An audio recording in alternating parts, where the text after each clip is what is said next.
The stars had always called to humanity, and when they finally answered back, everything changed forever. 50 years ago, the first alien ships appeared in Earth's sky, and the world held its breath in terror and wonder combined into one overwhelming emotion that swept across every nation and every heart on the planet. The Galactic Council sent their finest diplomats to greet the young species that had just discovered faster than light travel.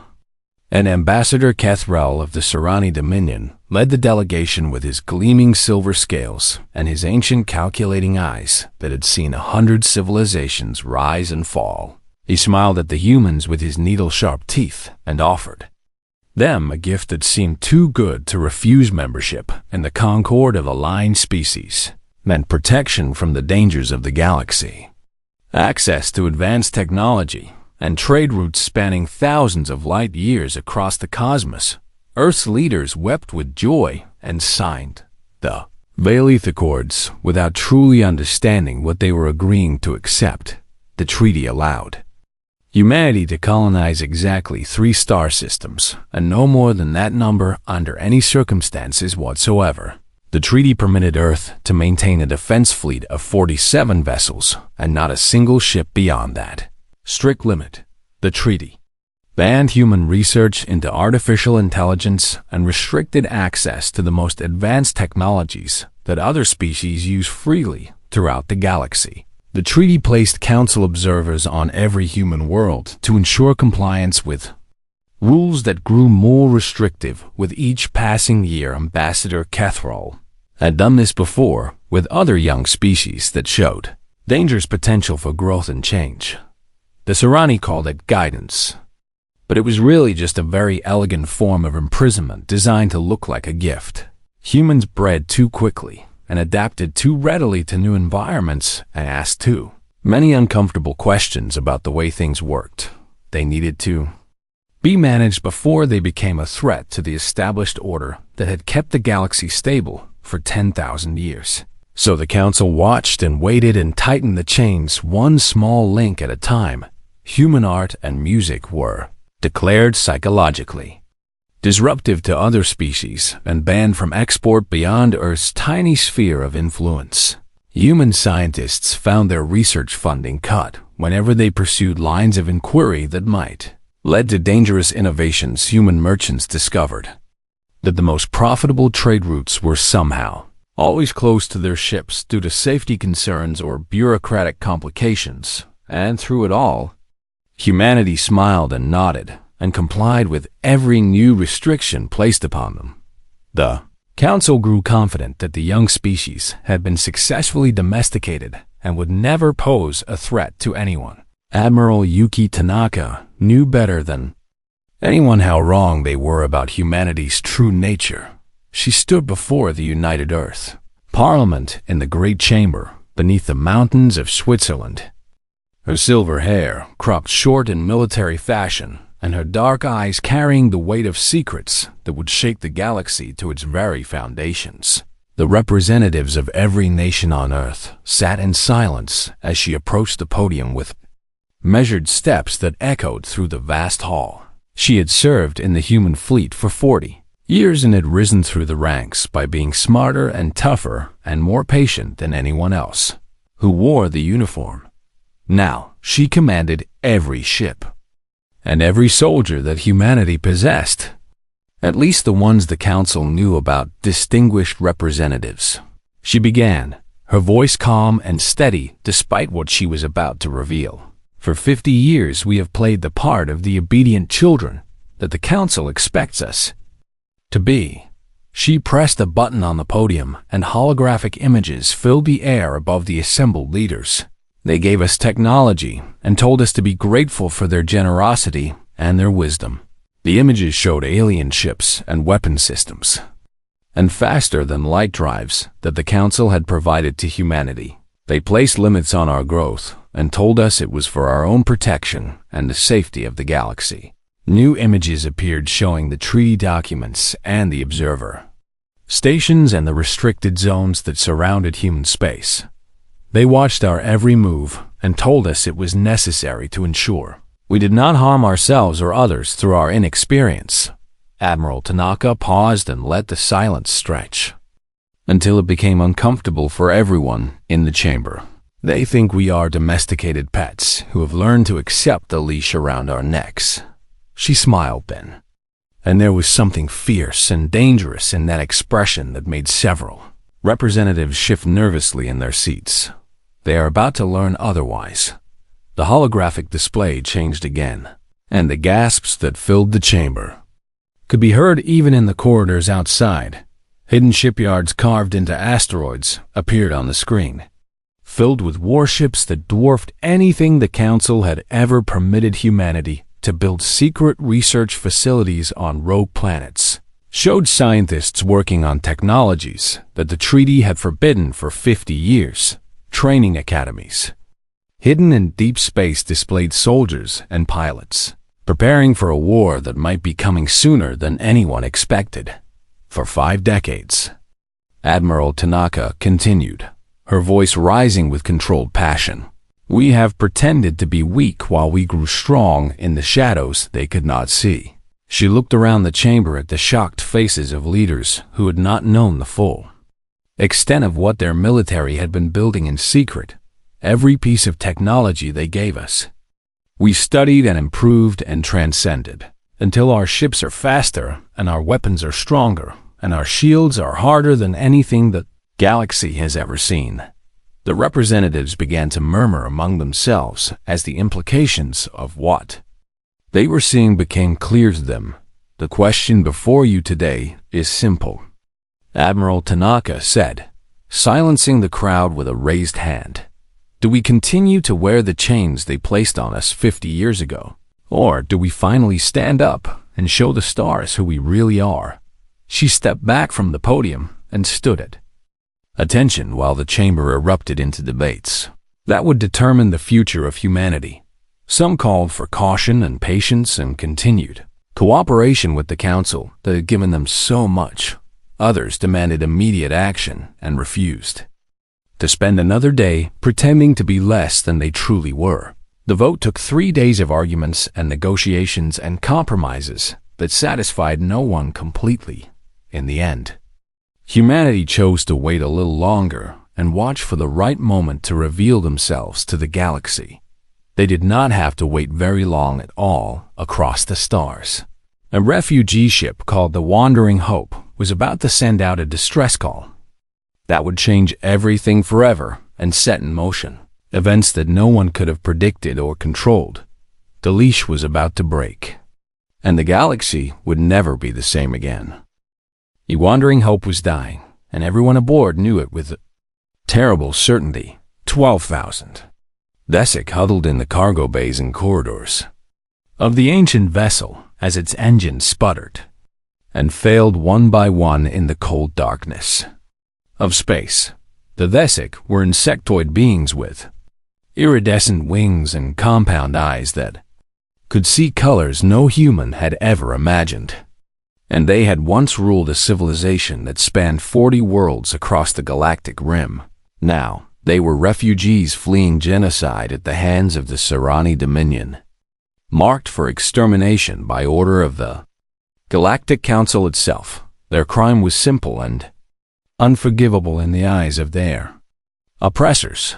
They had refused to surrender their homeworld's resources to feed the endless hunger of the Dominion's war machine. Ambassador Kethril had personally signed the execution order that condemned their entire species to death, calling it a necessary measure to maintain galactic stability and peace.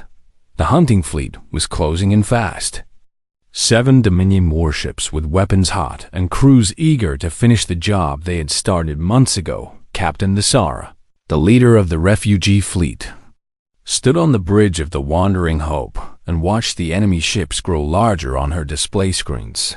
She had lost her mate and her children and her world, and now she would lose her people too unless a miracle appeared from the void. Her communications officer suddenly sat up straight and pointed at her console with trembling antennae. Captain, I am detecting a vessel approaching at high speed from the human sector. The Zara felt her hearts sink even lower than they already were.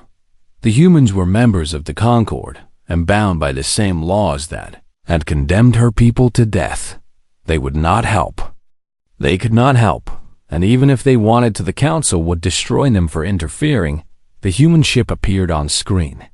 A patrol vessel called the Saskatchewan that was barely a third the size of the smallest Dominion hunter had positioned itself directly between the Wandering Hope and the approaching fleet in a move that made absolutely no tactical sense whatsoever. Captain Marcus Webb stood on the bridge of his ship and looked at the odds arrayed against him with complete calm.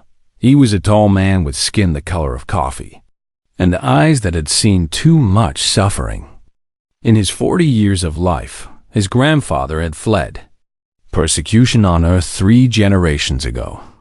Crossing an ocean in a boat that should have sunk a dozen times before reaching safety on distant shores, Marcus had grown up hearing stories of what it meant to be hunted and what it meant when strangers chose to help instead of looking away. The Dominion commander hailed him with contempt ripping from every word that came through the speakers. Human vessel, you are interfering with authorized Dominion operations and must withdraw immediately or face the consequences of your actions. Marcus looked at his crew, men and women who had served with him for years and who knew exactly what he was thinking without him saying a single word. They nodded at him one by one, confirming their willingness to follow him into whatever came next. Dominion fleet. Marcus replied with a voice as steady as stone. The vessel behind me has requested asylum in human space, and I am granting that request effective immediately.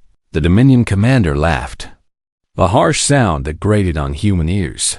You have no authority to grant asylum to enemies of the Concord, and your pathetic ship cannot stop us from taking what belongs to us by right of council law. Marcus smiled then, and it was not a pleasant expression.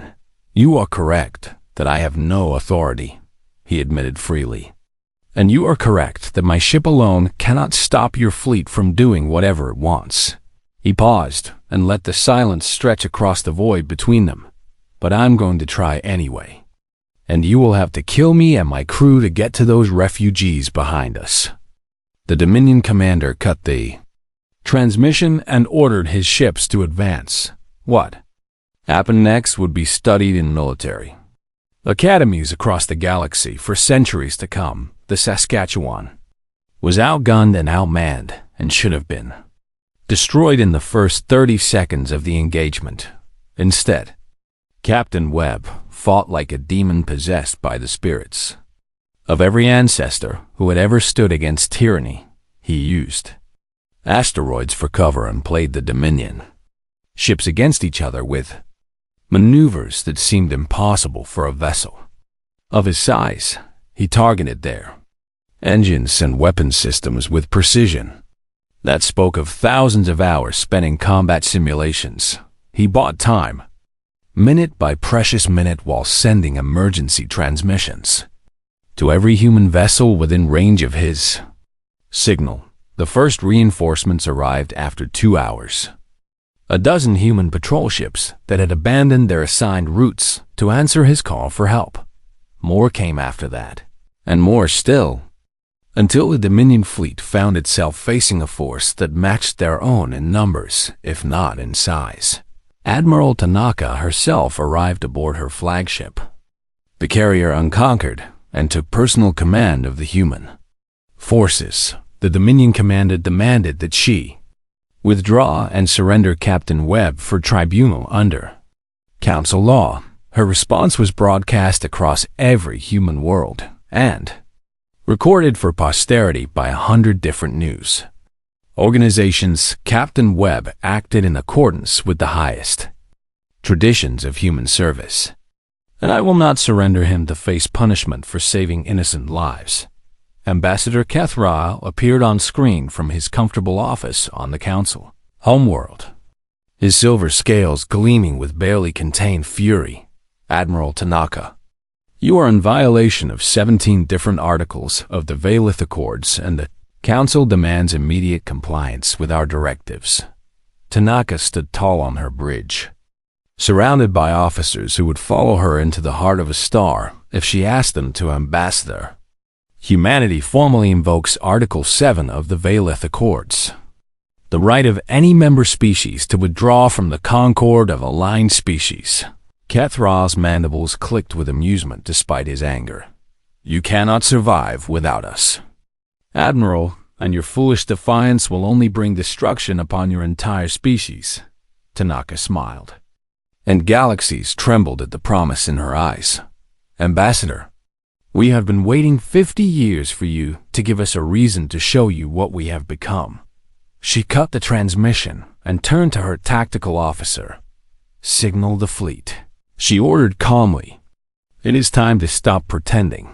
The galaxy was about to discover that humanity had never been as weak or as obedient as they had pretended to be for 5 long decades. The transgression was complete, and now the revelation would follow. The Galactic Council had made one fatal mistake in their dealings with humanity over the past 50 years. They had assumed that compliance meant acceptance and that silence meant surrender. They were wrong in ways that would reshape the entire galaxy forever. Admiral Tanaka stood on the bridge of the unconquered and watched as reality itself seemed to tear open across 1,000 points in space. Ships emerged from hidden dimensions, from secret shipyards carved into asteroids and rogue planets, from places the Council had never thought to look because they believed humans lacked the capability to reach them. The first wave alone numbered 500 vessels, dreadnoughts, and carriers and battlecruisers that dwarfed anything humanity had been permitted to build under the terms of the Valeth Accords. The second wave brought another 1,000 ships of designs the galaxy had never seen before. The third wave kept coming, and coming until the stars themselves seemed to darken under the shadow of human steel. 3,000 warships in total, crewed by men and women whose families had kept secrets for generations, who had trained in hidden academies and graduated in ceremonies that no Council observer had ever witnessed. The Dominion commander stared at his tactical display and felt something he had not experienced in 300 years of service: fear, pure and absolute, flooding through his ancient body like ice water. Impossible. He whispered to no one in particular. This is absolutely impossible. His ships had been designed to intimidate young species and crush rebellions before they could begin. They were not built to face a fleet that outnumbered them 30 to 1 and carried weapons that his sensors could barely comprehend. Admiral Tanaka hailed him one final time, her voice calm and almost kind in the way a predator might be kind to prey that has already accepted its fate. Dominion fleet, you have exactly 60 seconds to power down your weapons and surrender your vessels, or we will demonstrate what 50 years of secret development has produced. The Dominion commander was old and proud, and had never surrendered to anyone in his entire long life. He ordered his ships to attack. The battle lasted 11 minutes. Human weapons tore through Dominion, shields like they were made of paper and wishes. Human ships moved with speed and precision that violated everything the Council understood about faster-than-light physics.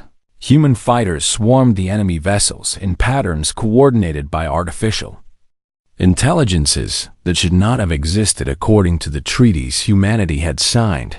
When the last Dominion ship fell silent, drifting dead in the void with its crew unconscious from stun weapons rather than dead from lethal force, the humans did something that shocked the watching galaxy even more than their military victory.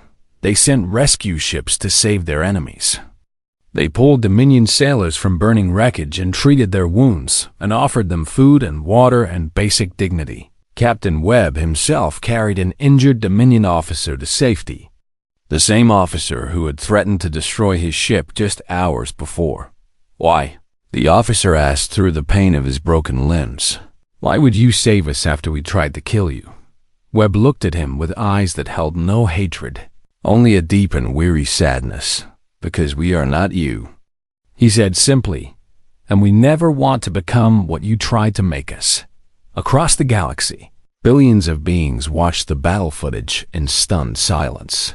Species that had been oppressed for centuries saw something they had never dared to. Imagine a young civilization had defied the Council and won. Had faced the Dominion war machine and broken it like a toy. More importantly, they had won without becoming monsters in the process. The Thesic refugees aboard the Wandering Hope wept tears of crystalline joy as they realized they would live to see another sunrise. Captain Nisara sent a message to Admiral Tanaka that would be remembered for generations.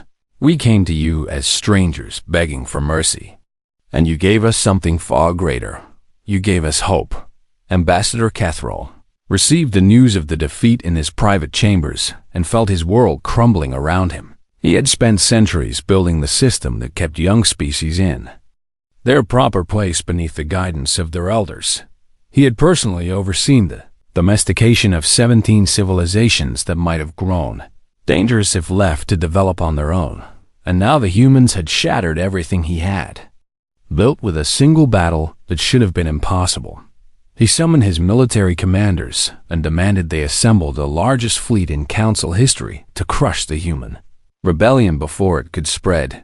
We will burn their worlds, he declared with venom dripping from every word, and salt the ashes so nothing can ever grow there again. But even as he gave the order, reports began flooding in from across the Concord. The Rethki had risen against their Dominion overseers. In the underwater cities of their homeworld, the Venkathi were raiding Sarani, supply lines with weapons that looked suspiciously human in design. Dozen other species were asking uncomfortable questions about why the Council had hidden the truth about human capabilities for so long. The carefully constructed order that had kept the galaxy stable for 10,000 years was unraveling faster than anyone could have predicted. Admiral Tanaka addressed the people of Earth and all human colonies in a broadcast that reached every corner of their small but growing sphere of influence. Today we have shown the galaxy what we are capable of when pushed beyond our limits. She paused and looked directly into the cameras with eyes that burned with purpose. But this is not the end. It is only the beginning. She gestured at the stars, visible through the viewport behind her. There are species out there who have suffered under Council oppression for longer than humanity has existed as a civilization. Her voice grew stronger. With every word, we did not build this fleet just to protect ourselves. We built it to offer the same choice to everyone else that we have claimed for ourselves today.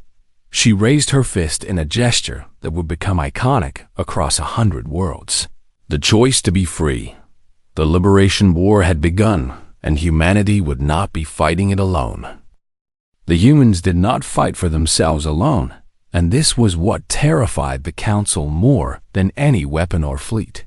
Within weeks of the first battle, human vessels began appearing in the skies of oppressed worlds across the galaxy.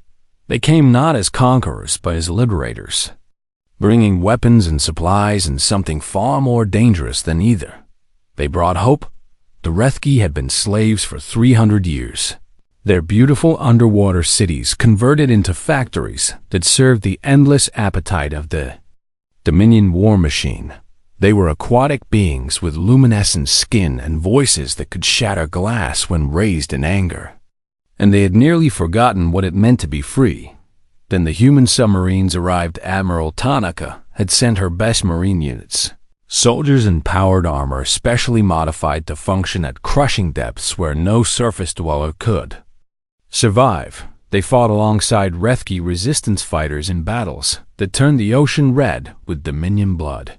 Captain Webb himself led the assault on the central factory complex, swimming through corridors filled with armed guards and automated defense systems. When the last Dominion overseer fell, the Rethki sang for the first time in 3 centuries. Their song of freedom echoed through the deep waters and was picked up by listening posts across the planet.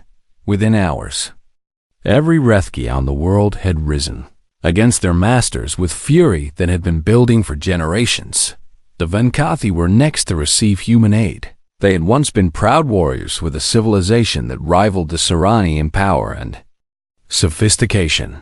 The Dominion had broken them through centuries of systematic oppression, stripping away their weapons and their pride and their very sense of identity as a people. Human tacticians arrived on their worlds, disguised as merchants and teachers and aid workers.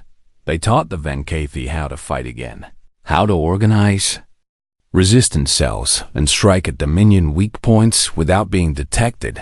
They reminded them of their own history, of the heroes and battles that the Dominion had tried to erase from their collective memory.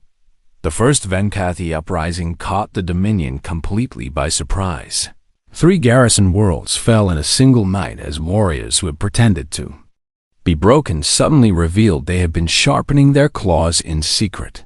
The Thesic proved to be the most valuable allies humanity could have asked for. The insectoid refugees whom Captain Webb had saved from extermination turned out to be brilliant engineers with an intuitive understanding of technology that humans found almost magical.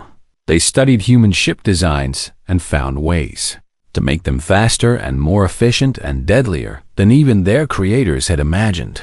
They built new weapon systems that combined human innovation with Thesic precision in ways that no species could have achieved alone. They repaid the debt of their rescue 1,000 times over through their contributions to the war effort. Ambassador Kethrol watched his empire crumble and could not understand how everything had gone so wrong so quickly. He sent fleet after fleet to crush the rebellion, and each one returned smaller than before or did not return at all. He ordered the extermination of species that dared to support the humans, and this only drove more worlds into the enemy camp. He tried to negotiate, offering humanity a better position within the Concord if they would only stop spreading their dangerous ideas of freedom to other species. Admiral Tanaka rejected every offer with the same simple words: "We will not stop until everyone who wants to be free has the chance to fight for it." The war spread across the galaxy like fire through dry grass. Species that had accepted their chains for millennia suddenly remembered they had hands that could break them. Worlds that had been silent for centuries began transmitting messages of support and solidarity.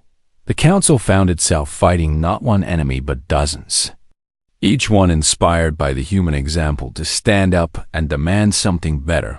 Human soldiers became legendary figures on 100 worlds.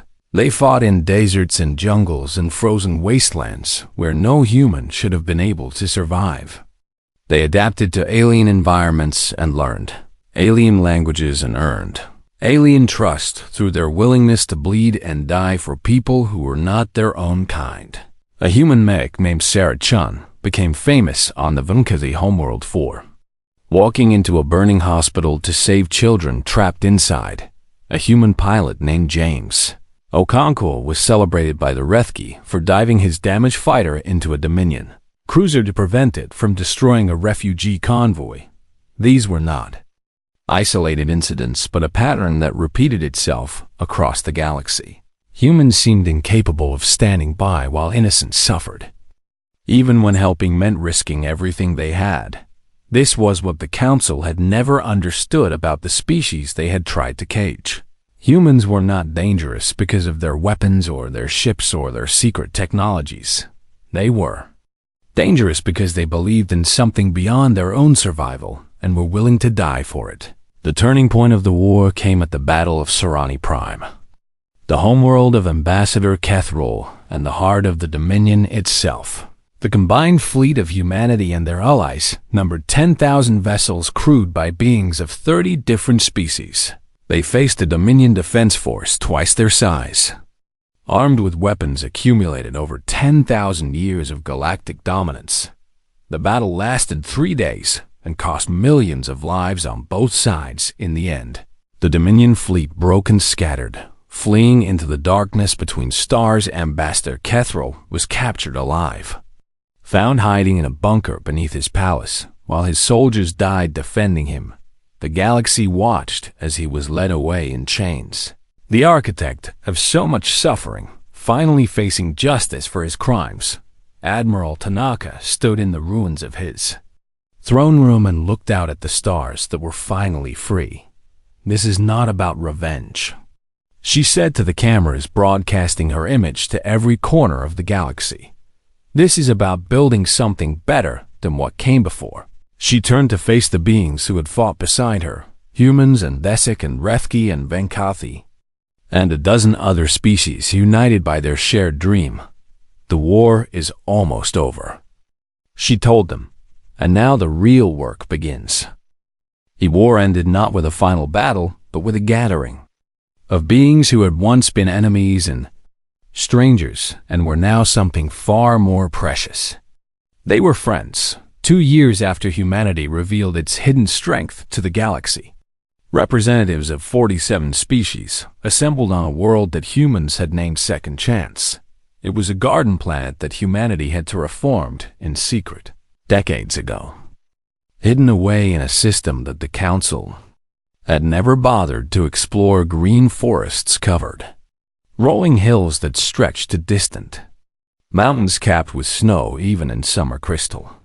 Clear rivers flowed through meadows filled with flowers transplanted from 100 different worlds. The air smelled of growing things and new beginnings, and the promise of a future that had once seemed impossible. Admiral Yuki Tanaka stood at the center of the great amphitheater that had been carved into a hillside, overlooking the largest ocean on the planet. She was older now than she had been at the start of the war.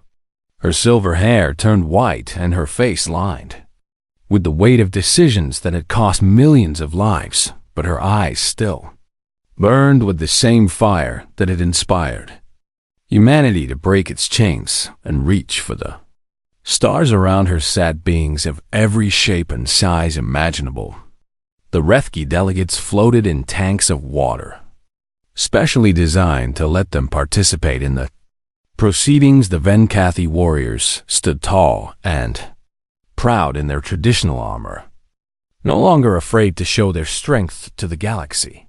Desik spread their iridescent wings in displays of joy that caught the sunlight and scattered rainbows.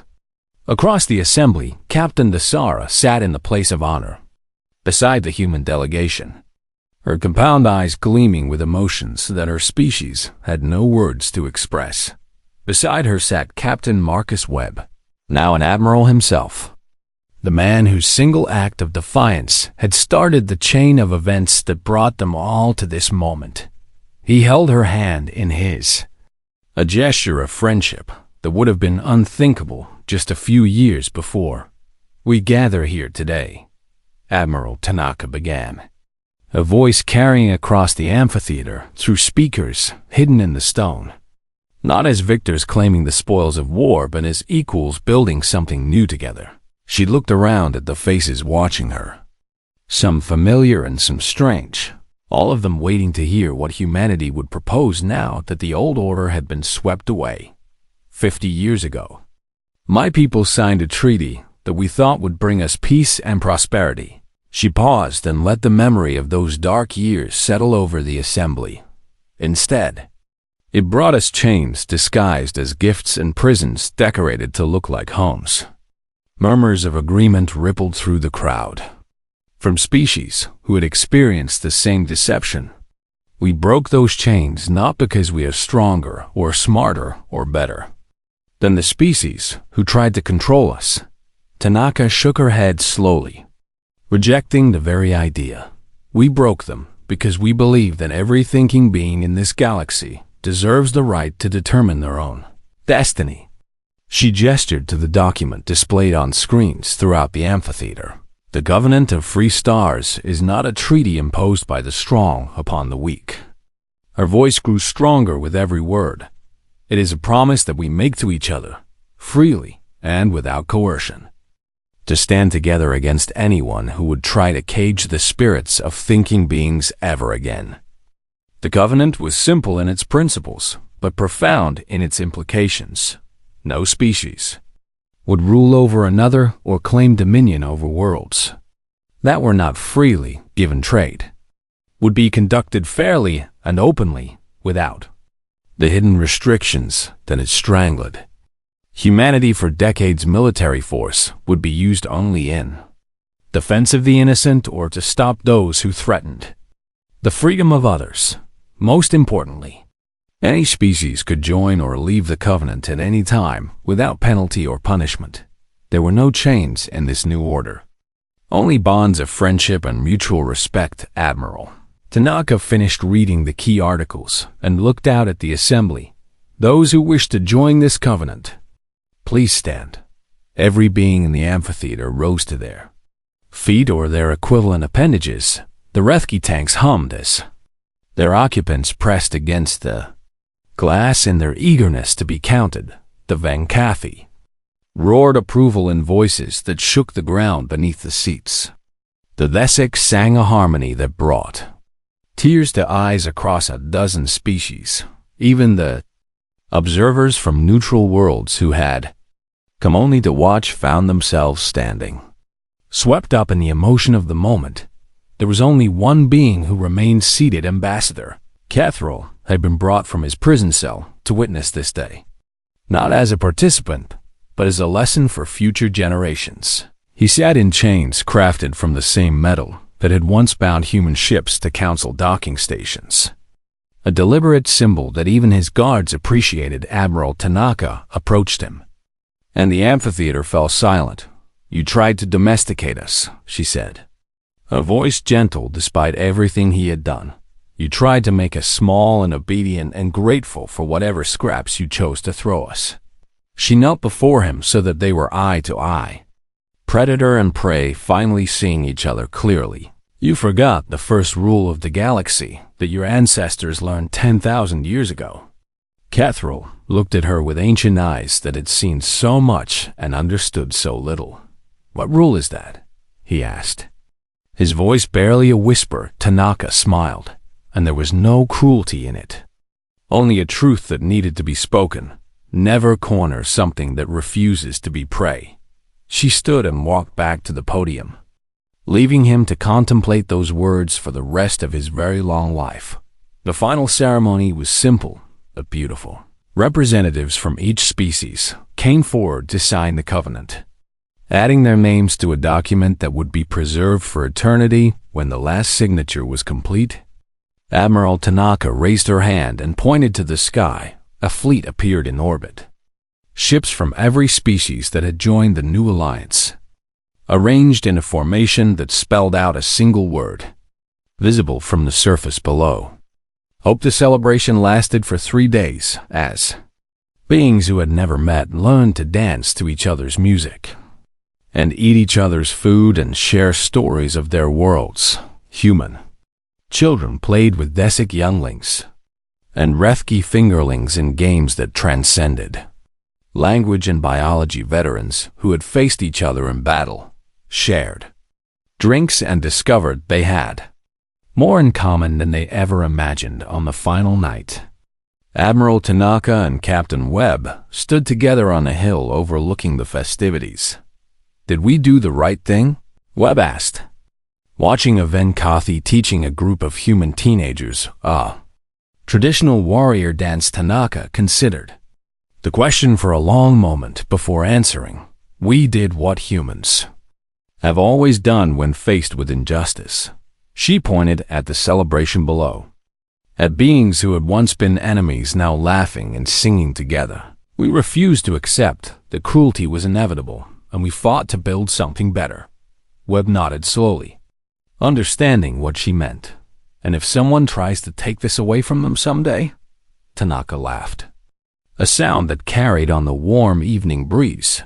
"Then they will discover what happens when you threaten the things that humans love." She put her hand on his shoulder and squeezed gently. "We taught the galaxy that freedom is worth fighting for, and that is a lesson they will never forget."